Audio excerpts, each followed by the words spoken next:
In 2021, the Maine legislature passed a law eliminating the statute of limitations on cases involving sex crimes against children. Since then, more than a dozen people have filed lawsuits against leaders in the Roman Catholic Diocese of Portland, saying it failed to protect them as children from predatory priests and others in the church. Now, as News Center Maine's Sean Stackhouse reports, the diocese is mounting a legal challenge to that new law. On Tuesday, Judge Thomas McKeon hearing oral arguments in the Maine Business and Consumer Court from attorneys on a motion that effectively looks to dismiss several cases claiming child sex abuse by leaders in the Roman Catholic Diocese of Portland. But the effect of allowing it would be a colossal series of due process violations of a procedural nature. Gerald Petroselli of Petroselli, Martin and Haddo, representing the diocese. A concern for the diocese in these cases is the ability to defend its clients. The plaintiffs are all alive and presumably are going to testify more or less accurately to their memories of things that happened several decades ago.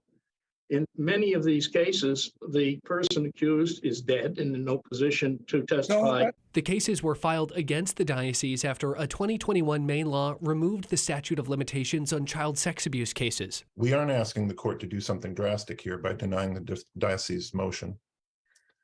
The legislature enacted this retroactive law because it levels the playing field. Attorney Michael Begas of Berman and Simmons is representing more than a dozen clients with lawsuits against the diocese. He says the law passed by the legislature is the will of the people, and the diocese wouldn't be disadvantaged in defending itself. There's no undue discovery issue regarding dead witnesses. If anything, the plaintiffs are more impacted due to the burden of proof. So it's the same burden that applies to both sides. Both attorneys referencing previous court rulings while arguing their positions, in particular the New England Clean Energy Connect. This summer, the Supreme Judicial Court ruled that the retroactive nature of the referendum question violated the project developers' constitutional rights, bringing into question the retroactive nature of the new law on the statute of limitations for child sex crimes. There's nothing which can seriously be said about the power line opinion as that it's a one-off and it has nothing to do with anything else. NEC-EC case couldn't have been more narrow and